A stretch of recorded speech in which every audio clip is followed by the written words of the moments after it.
Hello everyone, কেমন আছো সবাই? আশা করি খুব ভালো আছো। আমিও ভালো আছি।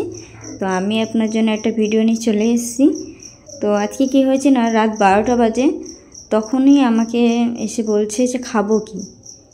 আমি বললাম খাবো কি মানে যেটা আছে সেটা খাও। মাছের ঝোল রান্না করছে, মাছের ঝোল খাও। আর না, মাছের ঝোল খেতে ইচ্ছে করছে না, এখন আমাকে গিলে মেটে রান্না করে দিতে হবে, তাহলে খাবো। গিলে মেটে আমি জীবনে কোনোদিন রান্না করিনি, আর আমি পারিও না রান্না করতে। আর রাত 12টা বাজে, এখন কোন কীভাবে সম্ভব? কিন্তু বলে না, এখনই রান্না করে দিতে হবে, এখনই খাবো। ঠিক আছে। সেই 12টার সময় সব কিছু মশলা কেটে কুটে রান্না করতে বসিয়ে দিয়েছি। তো দেখতেই পাচ্ছ আমি কড়া বসিয়ে দিয়েছি। কড়া এখন তেল গরম হয়ে গেছে, আমি ফোড়ন দিয়ে পেঁয়াজটাও দিয়ে দিয়েছি। তবে অ্যাকচুয়ালি আমি গিলেমটা খাই না, তো ওই কারণে আমি রান্নাও করি না। তো যেহেতু আজকে প্রথমবার রান্না করছি, জানি না কেমন হবে। তবে আমি এখানে পেঁয়াজটা ভেজে তার মধ্যে আলু কেটেছিলাম, আলুটা এর উপরে দিয়ে দিচ্ছি।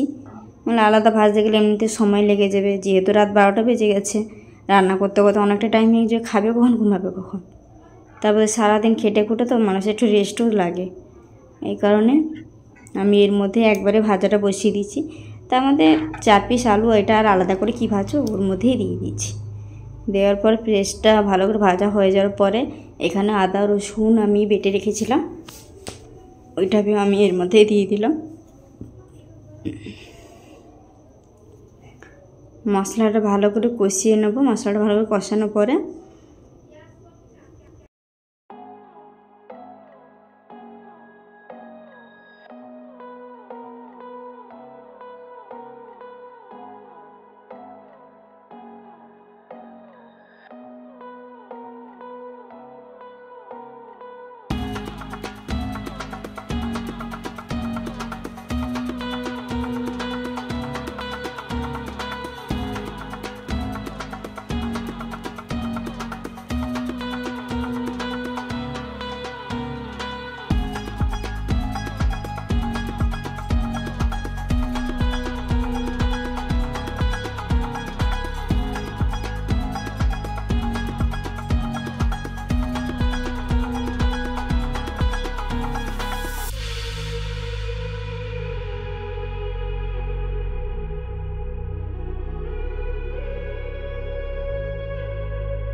দেখো এখানে আমার গিলে মিঠে রান্না করা পুরো কমপ্লিট হয়ে গেছে। এর মধ্যে আমি সামান্য কিছু গরম মশলা ছড়িয়ে দেবো, তারপর ভালো করে নেড়ে চেড়ে খেতে দিয়ে দেবো।